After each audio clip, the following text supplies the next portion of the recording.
Selamat pagi, Gading udah siang nih ya. Aku syutingnya pagi sih.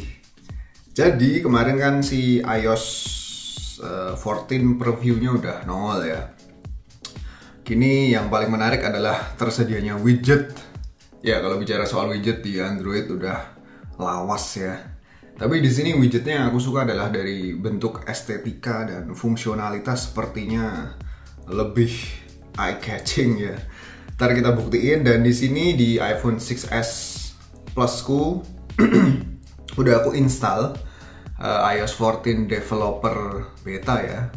Jadi karena masih beta, bugnya banyak. Dan ini versi developer, untuk versi public betanya baru nongol bulan depan ya. Dan versi finalnya rumornya di September. Nah di sini mungkin ada yang penasaran gimana caranya nginstal developer beta ya. Ini aku ajarin cara nginstalnya dulu dan do it with your own risk. Karena ini beta, banyak bugnya segala macem, dan aku harap jangan diinstal pada device primary kalian ya. Ntar kalau ada bugnya kan repot. Oke, jadi untuk menggunakan developer beta tentu harus punya akun developer ya. Kalau nggak punya akun developer, aku punya sih tapi malah nggak aku pakai. Akun developer kudu bayar juga, bayarnya 1,4 ya. Kalau punya akun developer tentu bisa ngembangin app dan nantinya bisa dipublish di App Store-nya si Apple. Nah, gimana caranya kalau nggak punya developer beta? Yaitu adalah dengan mengunjungi situs yang namanya betaprofiles.com ya.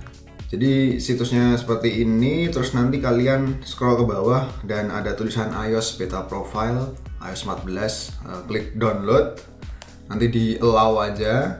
Setelah itu masuk ke setting, nanti di setting ada tulisan profile ya.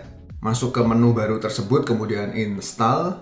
Setelah diinstalnya selesai, nanti kalian masuk ke software update, terus di refresh aja update-nya, ntar normal updatean terbaru yaitu si iOS 14 Developer Beta.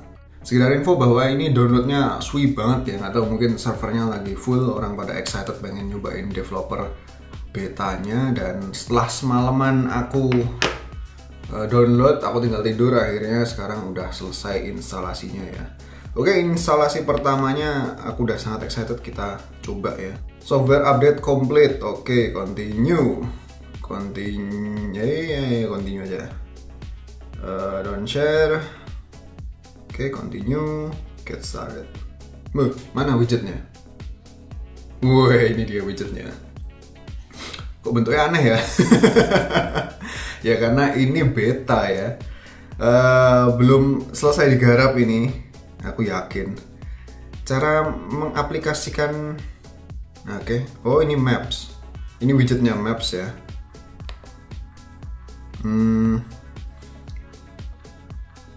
Oke. Aku belum. Oh ya. Oh gitu caranya. Oke, gampang ya. Ya, jadi ini adalah widget weather ya. Oh, kok Cengkareng. Saya di Jogja loh. Ngaco nih. Ya seperti yang aku bilang tadi ya, namanya beta, banyak bugnya, dan ini bukan ditujuin buat penggunaan sehari-hari karena pasti ada aja yang aneh-aneh. What's new in iOS 13? Padahal ini udah iOS 14 ya.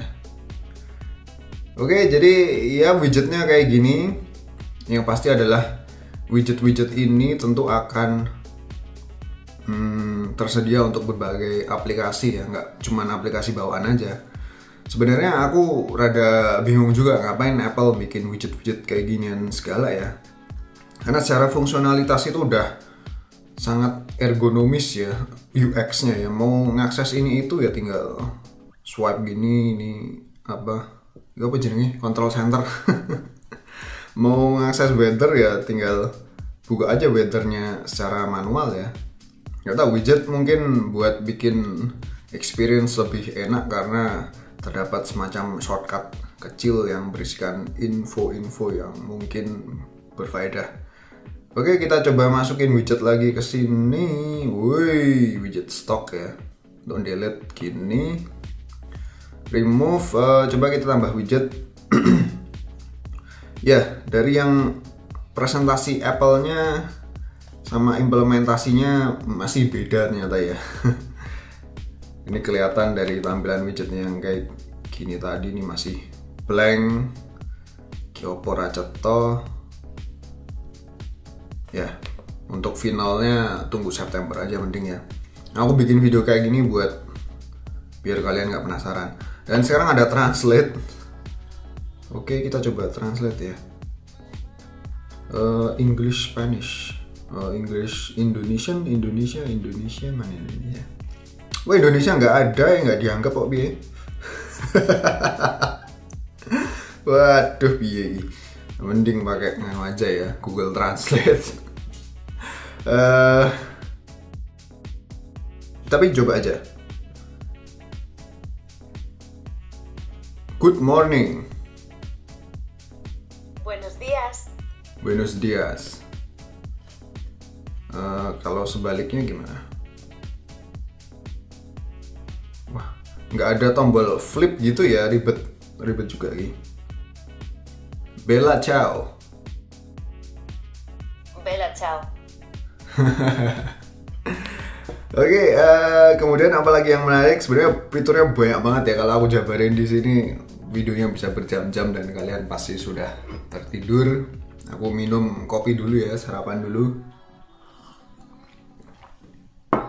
Dan juga di sini pasti fiturnya mungkin belum diimplementasiin semua. Aku pengen nyoba widget lagi. Widget apa lagi ya? Kayaknya kalau di presentasi ada ini deh. Ada opsi untuk milih ukuran ya. Oh, ada ini. Ya, ini dia. Add widget. Ini belum ada fotonya ya. Coba aku selfie dulu.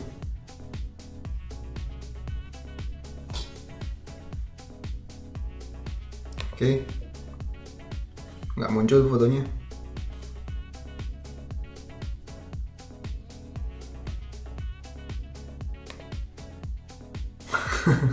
Fotonya nggak mau muncul ya.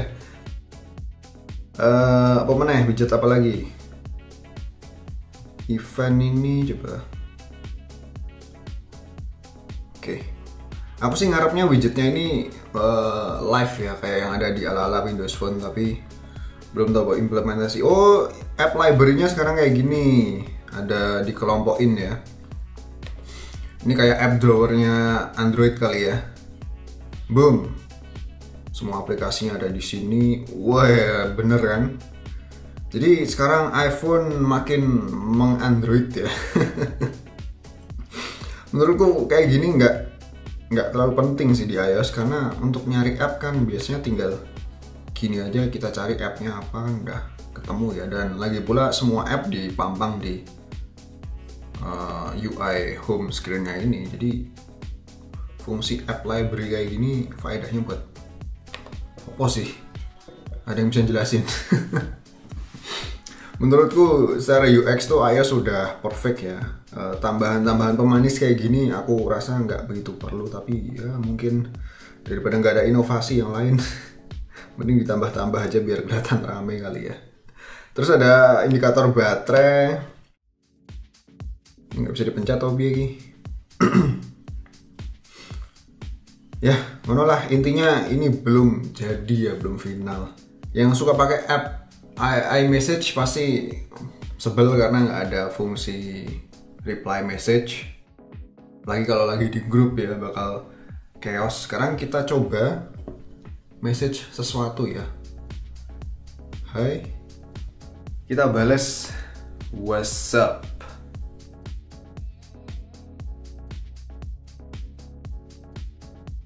Sekarang fitur reply gini ada tandanya ya, kalau ini udah di reply tentu akan sangat berfaedah. Terutama ketika kamu lagi di grup iMessage misalnya, pengen nge-reply salah satu pertanyaan dari beberapa anggota grup yang tentunya banyak ya. Selama ini kan chaos, susah untuk kita nanggepin komennya siapa tuh, angel di iMessage. Ya menurutku ini fitur yang krusial ya, karena di platform messenger lain udah ada fitur kayak gini, dan iMessage ini terbilang telat untuk memberikan fitur reply kayak gini. Dan sebenarnya masih banyak lagi fitur baru dari iMessage-nya ini ya. Tapi akan aku bahas yang ini aja karena menurutku ini yang paling penting. Ntar aku coba explore lagi. Apalagi yang harus dibahas? What's new-nya juga blank, nggak ada apa-apa. Ini bukan beta sih, ini alpha ya menurutku. Aku rasa aku harus balik lagi untuk ngecek improvement apa yang udah dibikin di beta-betanya developer, bahkan di public. Aku prefer install public betanya aja daripada developer tentu, karena di public beta bugnya lebih sedikit ya. Developer beta ditujukan untuk para developer yang pengen ngembangin apps curi start pada iOS versi terbaru. Gitu aja videonya. Wes ya. Thank you for watching. Jangan lupa untuk subs and like kalau kalian terbantu, dan follow juga IG sama Twitterku @bangreview. Sampai jumpa lagi pada video selanjutnya. Dan pada kolom komentar silahkan kasih kesan dan pesanmu terhadap iOS 14 developer beta ini. Aku pengen tahu tanggapanmu terhadap fitur baru widget di iOS.